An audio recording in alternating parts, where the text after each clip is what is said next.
Assalamualaikum warahmatullahi wabarakatuh. Ya Nabi Mustafa Rasulullah sallallahu alaihi wasallam. Rajul Al-Fatihah. A'udzu billahi minasyaitonir rajim. Bismillahirrahmanirrahim. Alhamdulillahi rabbil alamin arrahmanir rahim maliki yaumiddin. Iyyaka na'budu wa iyyaka nasta'in. Ihdinas siratal mustaqim. Siratal ladzina an'amta 'alaihim ghairil maghdubi 'alaihim waladdallin. Alhamdulillah rabbil alamin wa bihi nasta'in. Shalatu wassalamu ala asyrafil anbiya'i wal mursalin sayyidina wa maulana Muhammadin al-amin wa ala alihi wa sahbihi ajma'in. Allahumma salli ala sayyidina Muhammadin al-fatih lima ughliqa wal khatim lima sabaqa wan nasiril haqqi bil haqqi wal hadi ila siratal mustaqim wa ala alihi wa sahbihi haqqa qadrihi wa miqdaril 'azim. سبحانك لا علم لنا إلا ما علمتنا إنك أنت العليم الحكيم ولا حول ولا قوة إلا بالله العلي العظيم ولا حول ولا قوة إلا بالله العلي العظيم ولا حول ولا قوة إلا بالله العلي العظيم. قال رب اشرح لي صدري ويسر لي أمري واحلل عقدة من لساني يفقهوا قولي. اللهم زدنا علما وارزقنا فهما. Rabbi yassir wa la tu'assir bitammin bil khair. Amma ba'd. Tuan-tuan dan puan-puan, muslimin-muslimat, hadirin-hadirat yang dirahmati Allah sekalian, alhamdulillah, syukur kita kepada Allah Subhanahu wa taala kerana dengan izinnya dapat lagi kita sama-sama berada pada malam ini, dan insya-Allah dapat kita menyambung lagi perbincangan kita di dalam kitab Idaman Penuntut jilid 1 ni. Moga-moga Allah Subhanahu wa taala limpahkan kita dengan rahmatnya, barakahnya serta kasih sayangnya yang berpanjangan insya-Allah. Dan kita harapkan juga apa yang kita lakukan dapat kita jadikan bekalan untuk kita bawa bertemu dengan Allah Subhanahu wa taala kelak di akhirat insya-Allah. Jadi tuan-tuan, kita pun berada pada penghujung bulan Muharram dah. Hari ini 23 masuk 24 nak habis dalam sebulan. Jadi takwim tu pun baru mai tahun ni, baru mai lah. Untuk panduan waktu sembahyang kita lah insya-Allah. Mudah-mudahan, sebab dia kata kalau tak ada tu tak sembahyang. Lagi tak sampai takwim tu tak sembahyang kata. Kacau, no? Jadi insya-Allah walaupun kita masih lagi berada dalam suasana perintah kawalan pergerakan kita ni, di sebelah Kedah kita ni ada kerisauan sikit lah kan, pasal dah dia jadi kena kurung balik kawasan Kota Stark kan. Kawasan belah kita ni alhamdulillah lagi lah. Jadi tengok tuan-tuan pun tak tutup muka ni, kira lah lapang sikit kan. Tapi kalau dia pemain kena apa no? Kalau dia pemain check kita tak pakai ni. Ada lembek pada.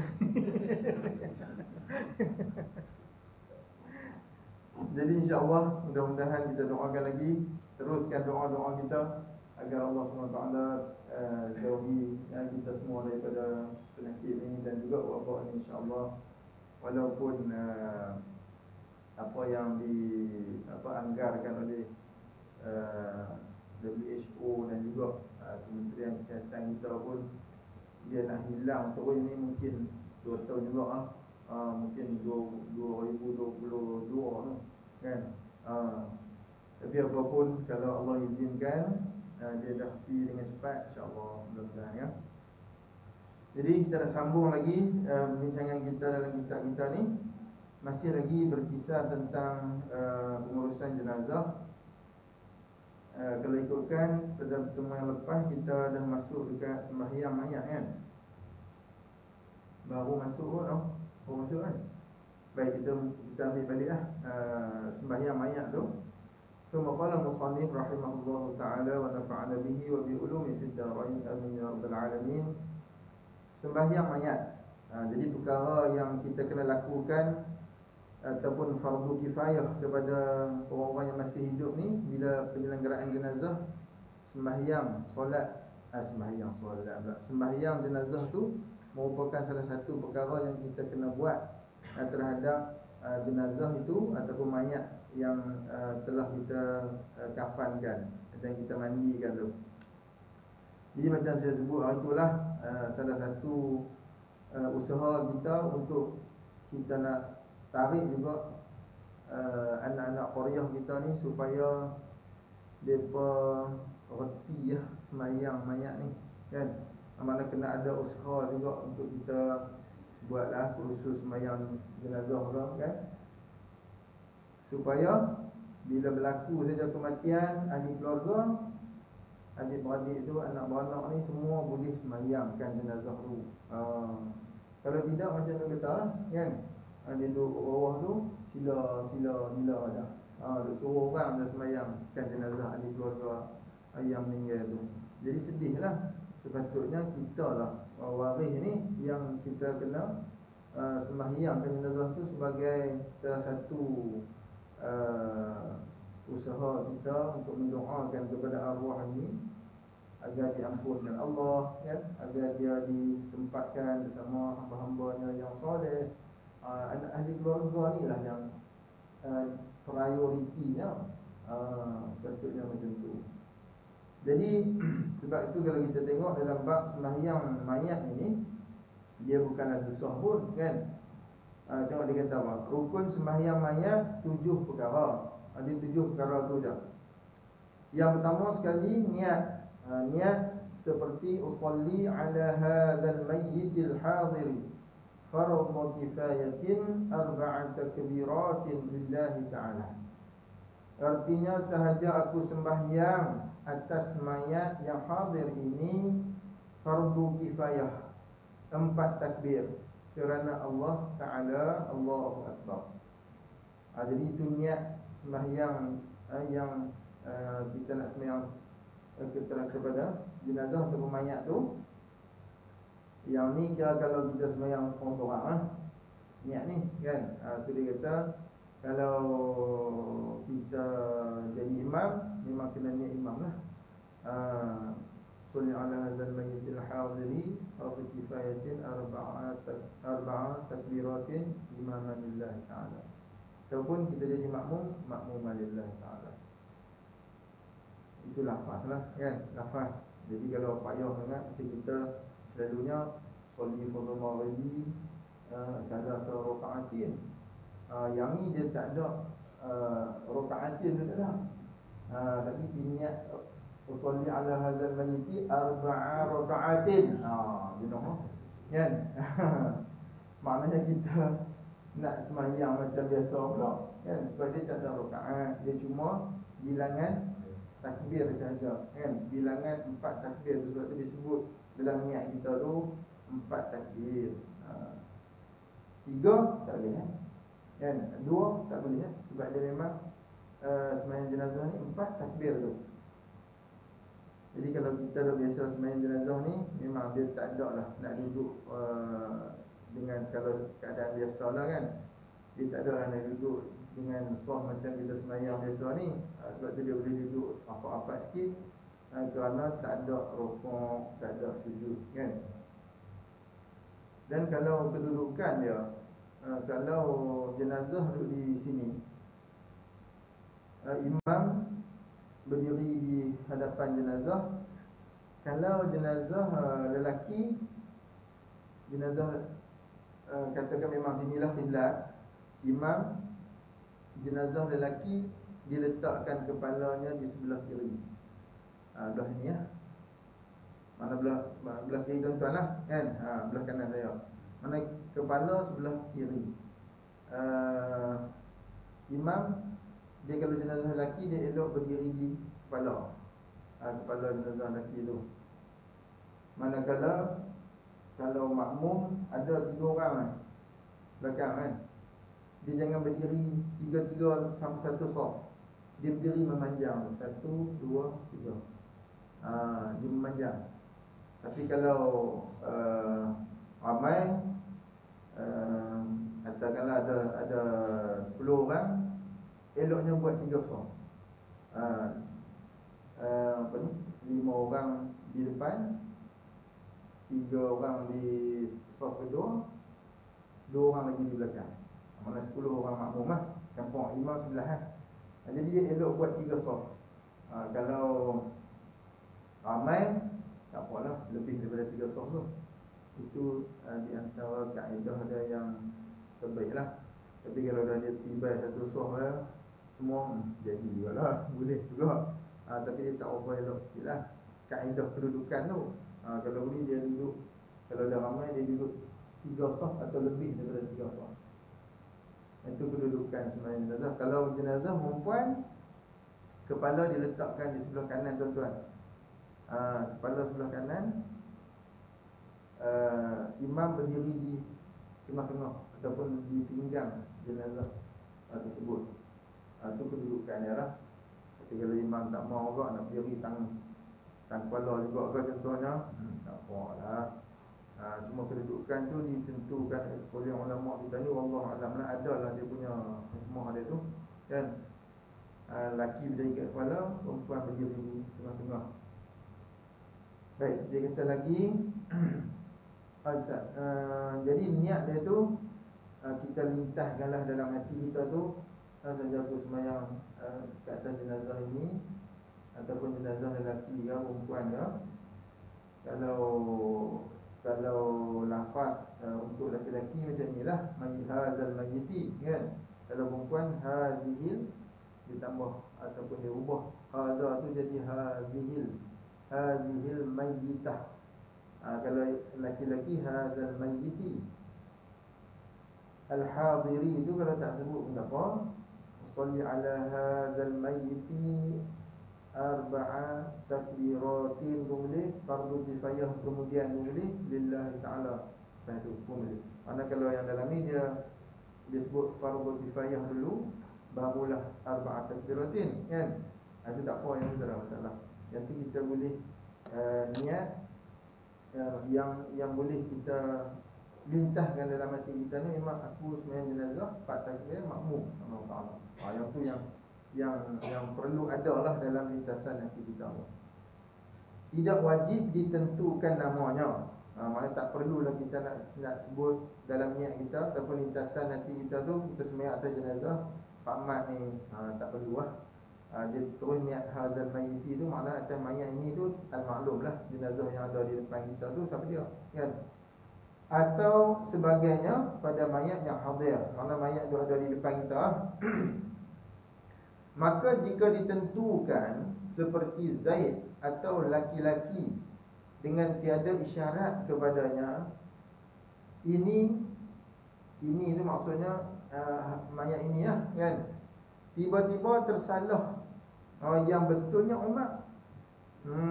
Jadi bila kita niat sembahyang jenazah tu atas nama Zaid, tapi yang sebenarnya yang meninggal tu Umar, atau perempuan bukan laki-laki kan, nescaya tidak sah sembahyang.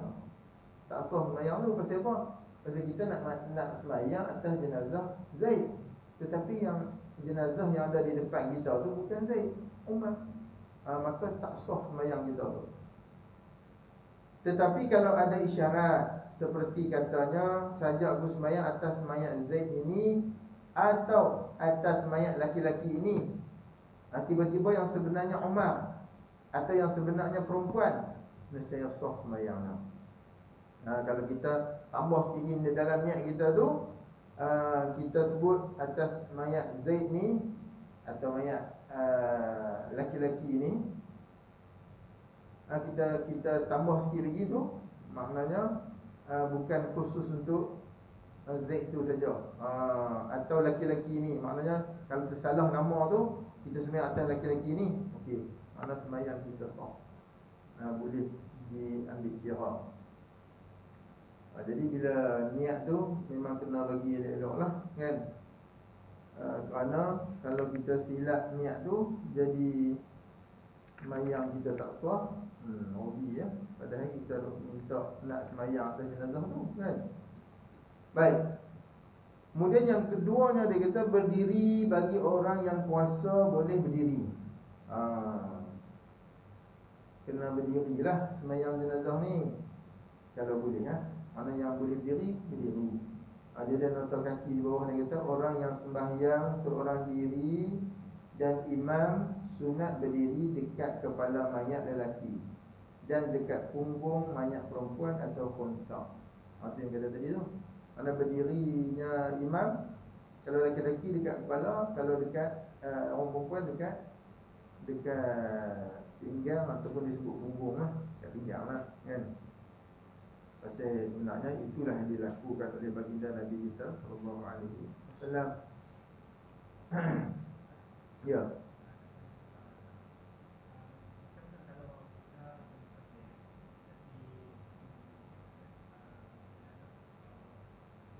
Ada orang sembahyang jenazah. Pasal kita tak tahu kan. Kalau kita tak tahu lelaki ke perempuan, macam kita pergi Mekah lah. Kalau kita dengar lepas sembahyang kan, lepas sembahyang fardu tu, kalau kita tak ketahuan lah yang apa dia punya Bilal tu duk sebut as-salatu ala mayat, mayat ni kan, ada mayat ni. Kita tak tahu lelaki ke perempuan. Kita niat je lah, saja aku sembahyang kat atas mayat ini tu. Atas mayat ini tu tak kira dia siapa, lelaki ke perempuan ke, jadi tak apa sembahyang. Walaupun dia perempuan, kemudian kita baca doa, doa kita tu macam kita baca untuk orang lelaki-lelaki kan. Allahumma fil lahu juga kita baca kan, Allahumma fil lahu warhamhu contohnya, maka dia jadi juga. Sebab kita tak tahu itu jenazah lelaki ke perempuan. Dan biasanya kalau di Mekah atau Madinah tu adalah bila dia sebut tu, kalau kita faham, kita akan tahu ada jenazah lebih daripada seorang contohnya. Kalau seorang, patutnya kita berdoa secara ramai ya. Allahumma fil lahum, Allahumma fil lahum warhamhum wa'afihim wa'fu. Mana hum lah, hum tu maknanya semua, lelaki ke perempuan ke. Jadi kalau ramai juga, kita boleh niat juga saja sembahyang kat atas jenazah ini juga. Mana ini tu masuk semua yang ada tu lah, lelaki ke perempuan campur sekali itu boleh juga diterima. Sebab tu kalau kita khususkan sebut nama tu yang dia jadi bahaya tu, pasal takut silap nama, takut yang meninggal tu bukan orang tu. Tapi kalau kita yakin ini yang meninggal ni kawan kita, kita pun tahu nama dia jadi kita niat dalam sembahyang kita tu, saja sembahyang kat atas jenazah ni lah. Yang tu ya. Pasal kita dah yakin memang nama dia kan. Kalau dia ringkas sikit ni lah.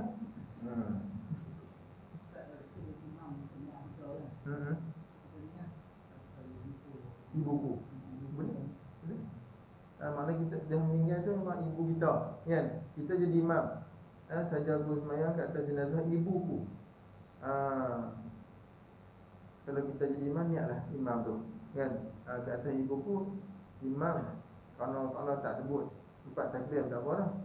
Sebab 4 takbir ni dia sunat lah. Kalau kita sebut tu apa nama ni, sebab al-ma'lum bila sembahyang sunat, solat ataupun sembahyang jenazah ni, dia memang 4 takbir tu je. Sebab tu 4 takbir tu dia bukanlah termasuk dalam niat yang wajib kita sebut ataupun yang mesti ada dalam lintasan hati kita. Jadi kalau kita niat saja bersembahyang ke atas jenazah ibuku 4 takbir, tak sebut 4 takbir, kita sebut ya imam. Allah Ta'ala, imam, takat imam tu pun dah jadilah. Sebab memang sembahyang tu lillahi ta'ala dah, dah jadilah. Contoh tu yang kata dia tak susah pun nak kan.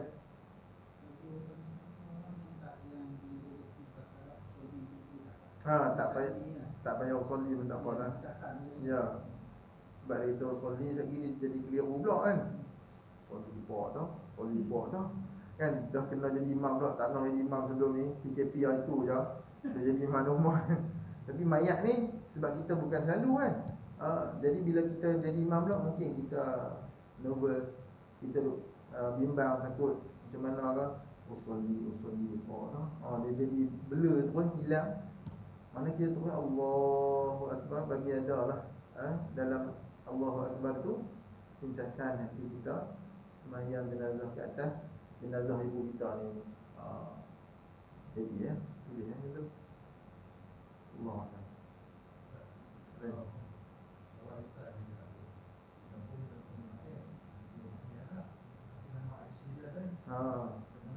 Boleh. Sebab tahu dah walaupun nama IC dia Ahmad tapi panggil Ma'in. Tak apa betul ya tu. Sebab dia bukan kira nama yang dalam IC tu. Nama yang kita tahu nama dia tu. Walaupun nama dalam IC lain kan. Orang kampung panggil lain. Nama Muhammad Zaki. Orang kampung panggil Mat lah. Ataupun lain benda tu. Kan. Lain benda tu. Ramai macam tu kan. Nama dalam IC lain tapi bila di luar orang kampung panggil lain.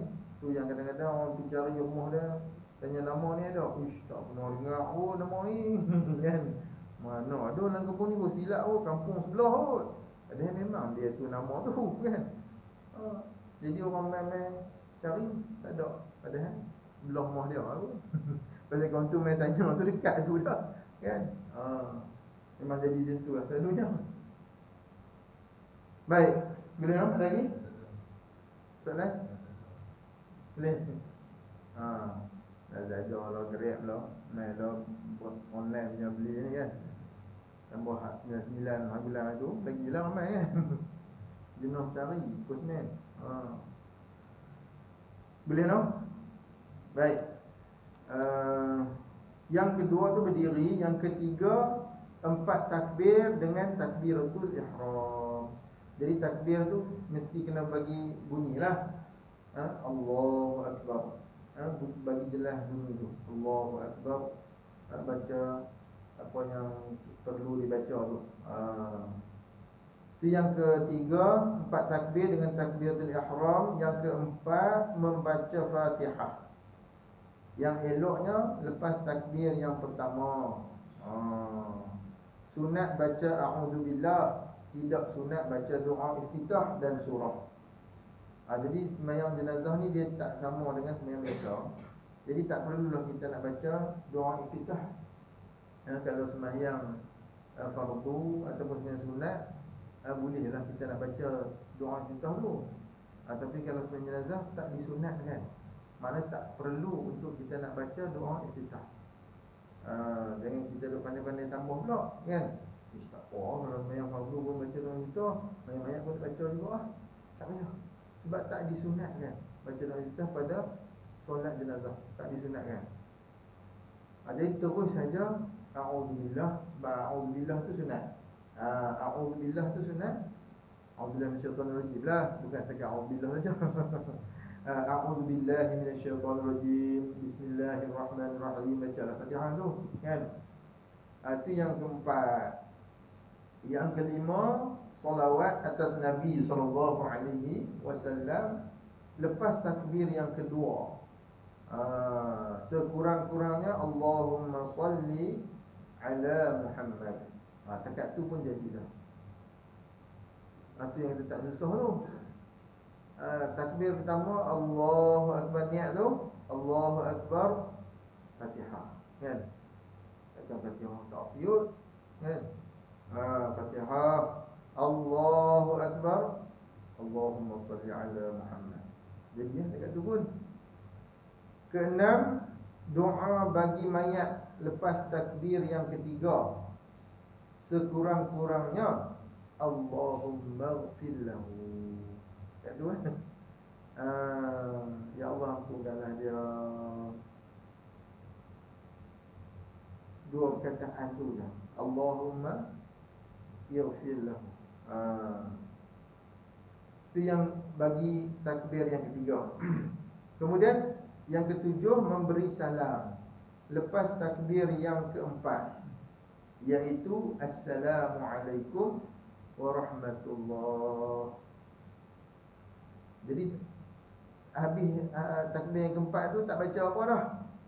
Takbir yang keempat Allahu Akbar, Assalamualaikum warahmatullahi wabarakatuh. Habis je lah. Tu je. Sebab tu kata sembahyang jenazah ni tak payah. Tak payah Tak payah kalau ya. Jadi 4 takbir tu sangat-sangat mudah, dan masa pun tak ambil lama kan. Kita dia lebih kurang tak sampai 5 minit pun sebenarnya. Tapi kita kata 5 minit kan, 5 minit je. Allahu Akbar, Fatihah. Allahu Akbar, Allahumma salli ala Sayyidina Muhammad. Allahu Akbar, Allahumma ighfir lahu. Allahu Akbar, Assalamualaikum warahmatullahi wabarakatuh. Tak sampai 5 minit kan.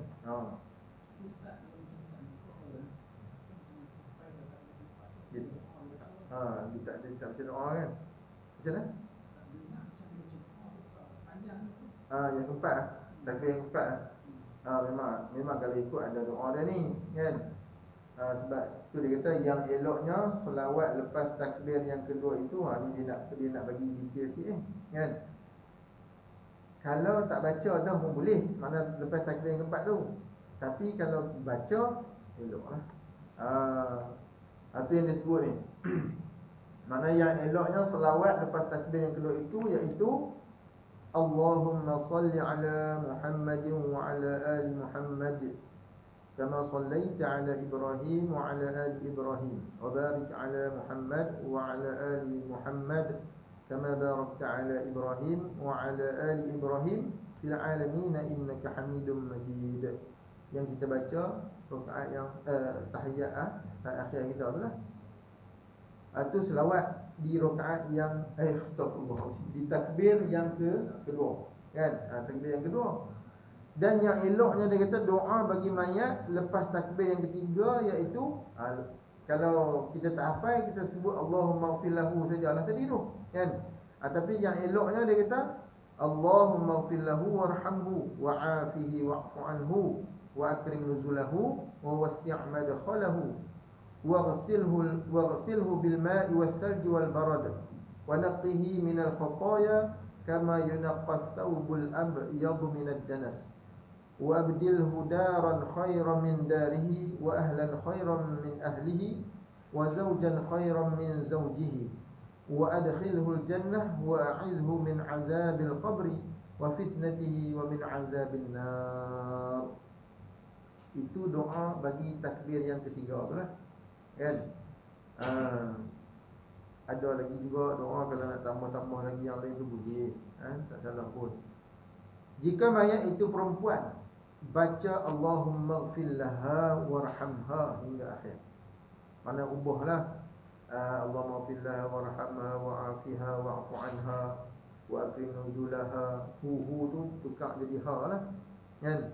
Waghsilha bil ma'i was salji wal barad wa naqqiha min al khataaya kama yanqa as-sabul abyad min ad-danas wa abdilha daran khairan min dariha wa ahlan khairan min ahliha wa zawjan khairan min zawjiha wa adkhilha al-jannah wa a'idha min 'adzabil qabri wa fitnatiha wa min 'adzabin nar. Ubah kan.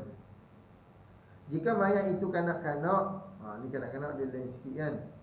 Memada dengan doa untuk ibu bapaknya, ganti daripada doa yang panjang itu tadi. Seperti Allahumma ij'alhu faratan li abawayhi wa salafan wa dhukhran wa 'idhatan wa syafi'an wa thaqil bihi mawazinahuma wa afrighis sabra 'ala qulubihima wa la taftinhuma ba'dahu waghfir lana wa lahu. Tu bagi kanak-kanak sebab kanak-kanak ni dia tak ada dosa kan. Jadi bila dia meninggal, kita sembahyangkan dia tu, macam yang kita baca tu, kanak-kanak ni kita boleh sembahyang dia waktu umur dia berapa bulan. Yang kita baca tu kalau ingat Kalau keguguran berapa bulan? 4 bulan ke atas. Kalau 4 bulan ke atas baru kita sembahyangkan dia. Kalau dia gugur kurang daripada 4 bulan, tak perlu sembahyangkan dia. Mandi, kafan, ke bumi je. Tapi kalau dia lebih daripada 4 bulan ataupun lahir cukup bulan, lahir cukup bulan, baru kita sembahyangkan dia. Mana mandi, kafan, sembahyang ke bumi. 4 tu juga kan. Kalau yang lahir kurang pada 4 bulan hijrah tu, kena tengok juga. Seandainya ada, dia panggil tanda-tanda hidup, walaupun 4 bulan dia gugur, dia gugur 4 bulan, tapi ada tanda-tanda hidup. Masa dia keluar saat tu, dia macam ada pergerakan. Bila dia ada pergerakan, maknanya kita kena buat ataupun selesaikan dia tu empat kaedah tadi tu juga. Maknanya mandikan dia, sembahyang, kafankan dia, sembahyangkan dia dan bumikan dia. Tapi kalau keluar tu tak ada tanda-tanda hidup, memang keluar tu dia lembik gitu lah, yang tu tak perlu lah, tak perlu kita sembahyangkan. Mandikan dia, kafankan dia, bumikan dia. Jadi bila kita sembahyang ni, hak yang kalau kita jenazah kanak-kanak yang kita sembahyangkan dia ni, baca doa ni lah. Kita tak hafal kan? Kalau tak hafal, baca doa tu juga pun boleh. Doa Allahumma ghfir lahu tu kita niat Allah ampunkan dosa ibu bapa dia lah. Kerana bayi tu dia tak berdosa lagi, tak ada dosa apa kan. Jadi kita niat baca doa tu, niat kepada ataupun doa kepada ibu bapa dia jugalah. Itu kanak-kanak lah kan. Manakala lepas takbir yang keempat, sebelum salam, sunat dibaca ni, Allahumma la tahrimna ajrahu wa la taftinna ba'dahu waghfir lana wa lahu. Takat tu boleh. Ada lagi sambungan dia tu, wali ikhwanina alladhina sabaquna bil iman wa la taj'al fi qulubina ghillan lil ladzina amanu rabbana innaka ra'ufur rahim. Biasanya sampai kat situ lah kan. Tapi dia bagi dalam kitab kita ni cakap waghfir lana wa lahu tu pun okey dah. Tapi kalau tak mau baca juga pun tak apa, walaupun kita hafal tapi kita tak baca. Kita takbir-takbir yang keempat tu terus Assalamualaikum warahmatullahi wabarakatuh. Sah juga. Habis dah mak. Saya dah bunyi dah. Okay. Saya dah bunyi, kita terlebih ni kan. Baik, jika seorang tidak dapat peluang hendak sembahyang masa mayat itu di rumah.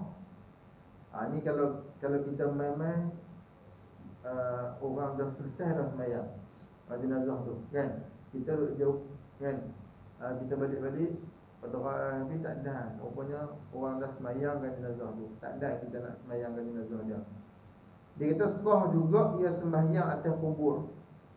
Maknanya kalau dah orang dah bawa pergi kubur dah kan, dah masuk jenazah dalam kubur dah ke bumi dah, sampai-sampai memang dah ke bumi lah. Mana kita sampai dekat kubur tu boleh sembahyang lagi atas kubur. Sembahyang tu kena jangan membelakangkan kiblat. Sembahyang menghadap kiblat juga. Jangan kita duduk macam Tok Imam baca talqin tu. Imam baca talqin dia membelakangkan kiblat kan. Jenazah duduk dalam kubur macam ni, sebab jenazah diiringkan menghadap kiblat kan. Kita sembahyang pun kena duduk belah sana lah, jangan duduk belah Tok Imam duduk baca talqin ni. Jadi duduk macam kita sembahyang di dalam masjid jugalah, ataupun di surau jugalah. Sembahyang di situ atas kubur tu boleh. Jadi kata lagi, sekalipun mayat tu sudah hancur, walaupun mayat tu dah hancur dah, kita pergi lama dah, jenazah tu mati lama dah, tapi kita teringat juga kat dia, kita pergi, kita nak sembahyangkan juga, nak sembahyangkan jenazah dia tu, kita pergi kat atas kubur itu, kita sembahyang boleh. Dan tidak mengapa mayat itu berhubung dengan najis kubur lain yang digali. Gali-gali tengok-tengok ada lah yang apa, ulat-ulat apa semua yang kubur sebelahnya dengan ayak apa hitam ke apa kan masuk kena lah jenazah yang kita baru letak ni. Tak apa, tak ada masalah. Macam kita uruskan jenazah yang ada masalah lah, uzur kan. Kita dah mandi dah semua. Jadi bila kita kafan-kafan tengok ada lagi darah ke apa di kain tu. Di kain kafan tu nampak ada darah. Yang tu kita tak boleh nak, kalau kita tak boleh nak elak dah, ataupun kita susah dah nak dapatkan kain kafan lain lah apa semua kan, jadi panjang masa pula untuk nak uruskan dia tu, teruskan lah.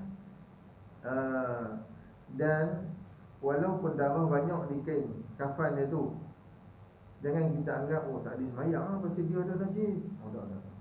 Tak apa. Teruskan. Kita nak semayangkan dia tu, semayang, tak ada masalah. Sebab yang najis tu duduk dekat dia, yang semayang tu kita. Kalau darah tu duduk di kita, tak boleh dah.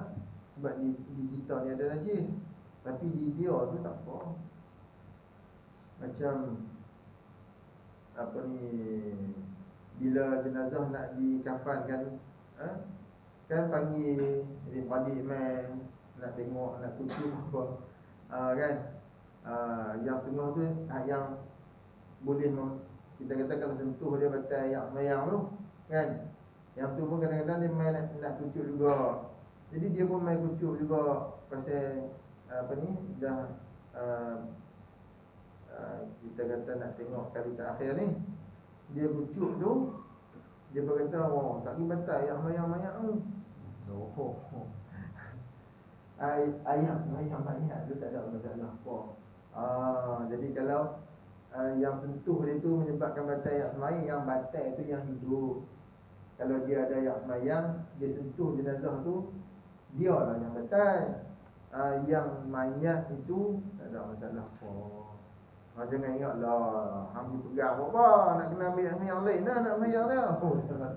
Tak perlu dah. Boleh bawa pergi semayang juga. Sebab bukan dia nak semayang, yang kita yang nak semayang kan dia, kan.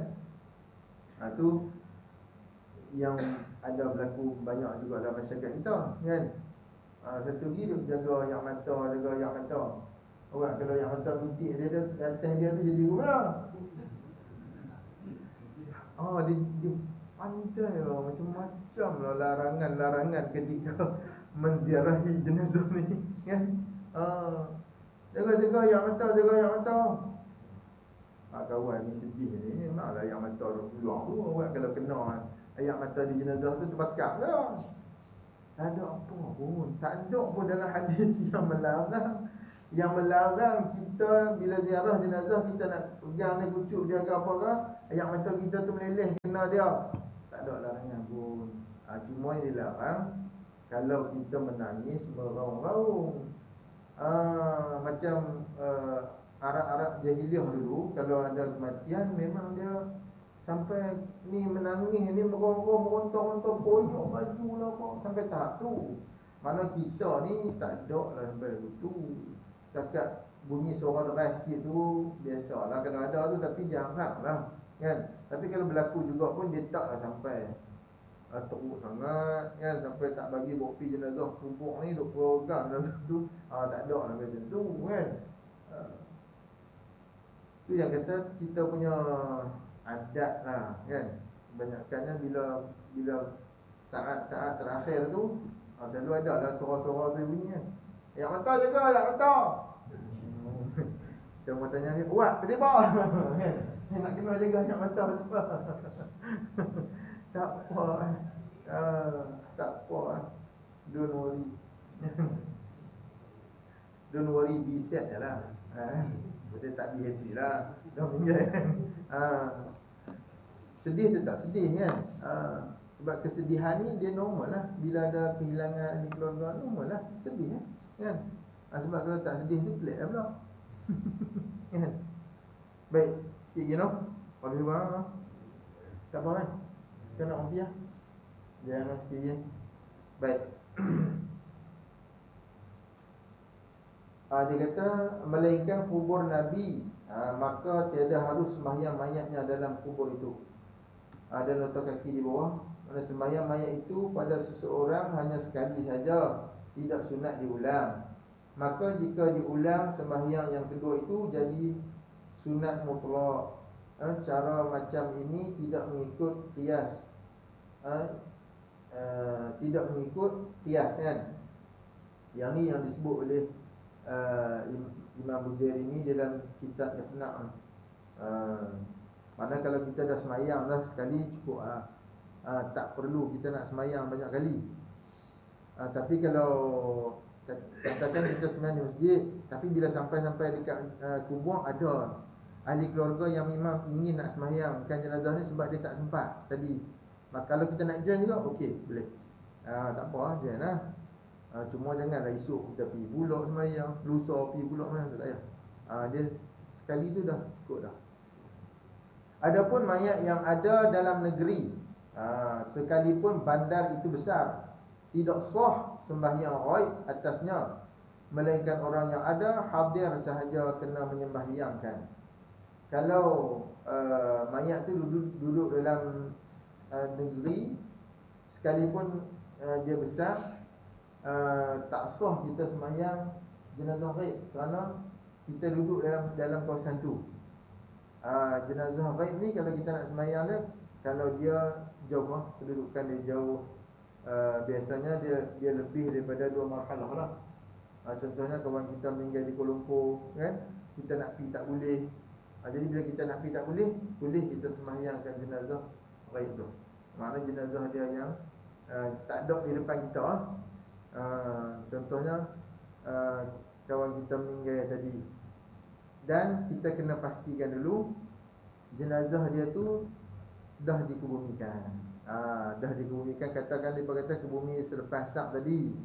Jadi kita lepas maghrib ni kita kata aku nak sembahyang jenazah kawan aku tu, boleh kerana kita tak boleh nak pergi sana jauh kan. Jadi syarat yang bolehkan tu disebut, yang bolehkan sembahyang atas kubur dan sembahyang ghaib hendaklah orang itu layak menunaikan fardu kifayah waktu matinya mayat itu, iaitu muslim, mukallaf dan suci daripada haid. Yalah kalau apa, orang yang nak sembahyang tu mestilah dia Islam, kan?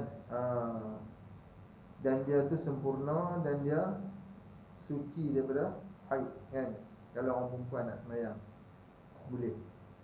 Dan satu lagi yang saya nak sebut sikit sebelum terhenti ni, kalau dalam kitab Matla'ul Badri disebut kalau kita meninggal di mana-mana,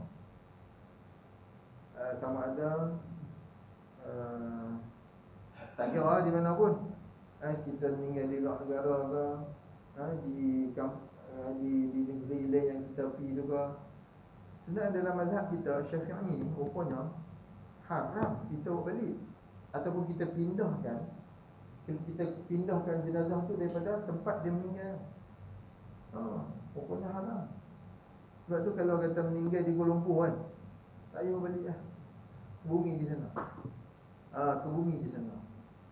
Lepas tu kita tengok almarhum Datuk Harudin kan, wasiat pun tak pakai. Sebab wasiat tu tak pakai. Kalau dia kata ni aku kalau mati so apa macam mana pun apa simpan aku di 100,000 contoh. Wasiat tu tak pakai. Sebab wasiat itu dia jadi tak boleh diambil kira sebagai wasiat kerana hukum tu adalah haram dalam mazhab kita Syafi'i. Maknanya kita tak boleh nak abad dekat anak-anak kita. Kalau ayah mati di sini, apa balik tanam di Kedah, tak boleh. Dia kata haram dikeluarkan jenazah di dalam kawasan ataupun qaryah yang dia meninggal. Itu yang kita tengok almarhum Datuk Harudin meninggal di sana kan. Bumi sana apa ya? Ya? Tak, bukan pasal tu. Pasal yang tu pasal kita kata dia faham, dia anak-anak tu faham. anak-anak tu tahu macam ada apa ni, Datuk Hassan cerita tu, bapak kepada bekas pengarah JAKIM dulu, Datuk Osman tu, bapak dia pergi ke Thailand, balik daripada Mesir, pergi ke Thailand. Sampai di Thailand, check in pula apa dia panggil, transit. Nak hambat transit ni, sebut check in pula. Mana dia transit dekat Bangkok, kapal terbang tu pergi kat Bangkok.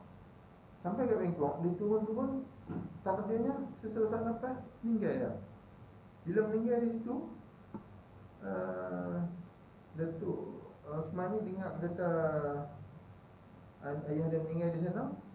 Dia pergi sana tu, dia urus di sana, bumi sana, tak balik lah. Sebab hukum tu macam tu kan.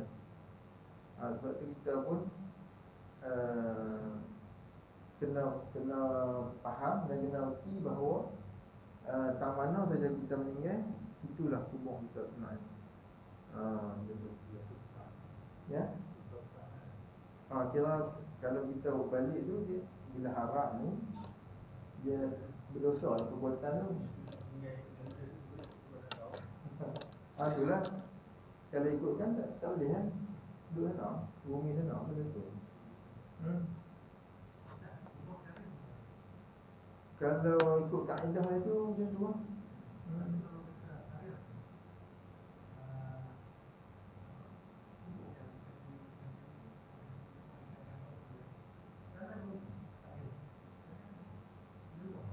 Untuk maknanya tak boleh buat kubur macam tu. Dia untuk mana jenazah yang ada di situ kena, kalau sebelum ni kalau dah macam tu kena ubah lah. Tak apa lah macam tu. Itu tak ada masalah. Pasal dia memang mati dah. Mana diubah, mana keadaan tu, keadaan kedudukan kubur tu memang dah tak boleh jadi kubur lah situ.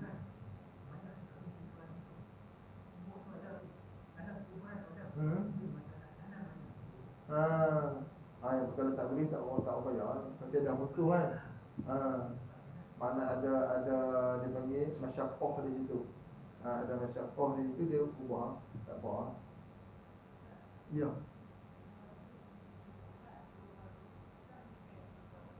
Tanam sana. Ya. Dia eloknya macam tu.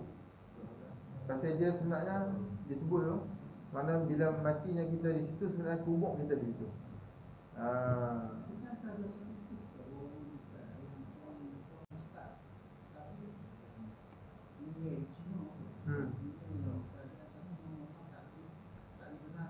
Bawa balik.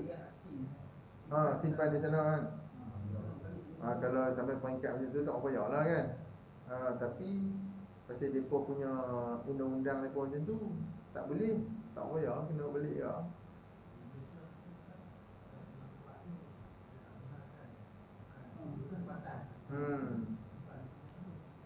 Yalah, patutnya tak boleh buat begitu lah. Memanglah dia ada qaryah-qaryah yang dia jenis macam tu. Sebab dia kata terhad untuk anak qaryah saja kubur ni kan. Patutnya tak jadi gitu. Dia tak boleh macam tu. Alah, bukannya semua orang nak mati di tempat kampung kita kan. Setakat seorang dua tu biasalah kan. Mana boleh kita kubumikan di kubur qaryah kita lah. Pasal memang saya pun biasa masa tugas di UPM pun, waktu kalau ada meninggal pun memang mereka tengok dulu kan, dia ni orang mana, makna dia tak boleh terima untuk bumi di kubur. Tapi sepatutnya kita tak boleh macam tu. Pasal hukum dah ada macam tu. Maknanya haram kita keluarkan ataupun pindahkan jenazah yang dia mati di tempat tu. Wallahualam. Tapi kebanyakan kita memang selalunya kita balik kan. Buat pergi berubat di IJN, tiba-tiba meninggal, takkan nak bumi sana dia tu balik mai. Selalu kita balik sebenarnya perbuatan tu haram sebenarnya. Sebenarnya Zerah pun nak buat apa, duduk tahun ni pun baca Quran sampai kat dia. duk kat mana pun, kan, duk US ke duk mana pun, kalau kita teringat, kita hadiahlah ayat-ayat Quran ni, insya-Allah sampai waktu dah. Walaupun tak mana dia duduk, kan. Lepas tu kalau pemahaman tu dah ada, insya-Allah mana kita tak telan kabut tak apa kan. Kalau ke bumi sebelah balik mai sini, bumi pun bukannya dia, kita kata kalau dia banyak dosa selamat dia daripada azab kubur. Tak juga, kan. Sebab tu kadang-kadang hak yang kita nak minta kalau boleh nak simpan sebelah Tok Wan kita duduk sebelah Tok Wan pun, masa duduk dalam tu pun bukan nak jumpa Tok Wan tu, kan. Tapi selalunya kita kata senang lah kita nak tengok, kan. Tapi setakat tengok aja nak buat apa, kan. Duduk tak mana pun tak apa, kan. Kita kalau kita hadiahkan ayat Quran kat dia, sampai semua tu juga. Sebab tu ada Tok Guru siapa, kalau tak silap saya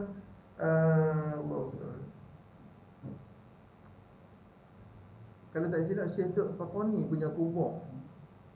Syekh Dr. Fatani kubur dia seorang-seorang dia dekat atas bukit mana dia bagi tahu tu. Mana tak ada orang lain. Ya. Syekh Dr. Fatani ya. Dia bagi tahu ya.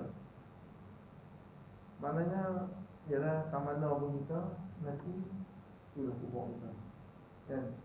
Jadi doalah mudah-mudahan kita dimatikan di Tanah Haram, kan, di Masjid Nabawi, di Madinah. Doalah mudah-mudahan. Boleh tak? InsyaAllah. Jadi dekat tu nanti kita sambung lagi bab kubur pula nanti. Tak tahu lah kubur. Baiklah, no. Sekadar itulah dulu yang baik daripada Allah, yang silap daripada diri saya, tingkatnya daripada Allah Subhanahu wa taala. Aqulu qali hadha wa astaghfirullahal azim li wa lakum wa lisa'iril muslimin wal muslimat innahu huwal ghafurur rahim. Al-Fatihah. A'udzu billahi minasyaitonir rajim. Bismillahirrahmanirrahim. Alhamdulillahil alamin arrahmanir rahim maliki yaumiddin. Iyyaka na'budu wa iyyaka nasta'in. Ihdinas siratal mustaqim. صراط الذين أنعمت عليهم غير المغضوب عليهم ولا الضالين. بسم الله الرحمن الرحيم. الحمد لله رب العالمين والصلاة والسلام على أشرف الأنبياء والمرسلين وعلى آله وصحبه أجمعين. اللهم افتح علينا فتوح العارفين بحكمتك وانشر علينا من خزائن رحمتك وذكرنا ما نسينا وعلمنا ما جهلنا برحمتك يا أرحم الراحمين. اللهم نور قلوبنا بنور هدايتك كما نورت الأرض بنور شمسك أبدا. رضينا بالله ربا وبالإسلام دينا وبسيدنا محمد نبيا ورسولا. اللهم اجعلنا معنا هذا جمعا مرحوما وتفرقنا من بعده تفرقا معصوما. صلى الله عليه وعلى آله وأصحابه أجمعين. والحمد لله رب العالمين. سبحان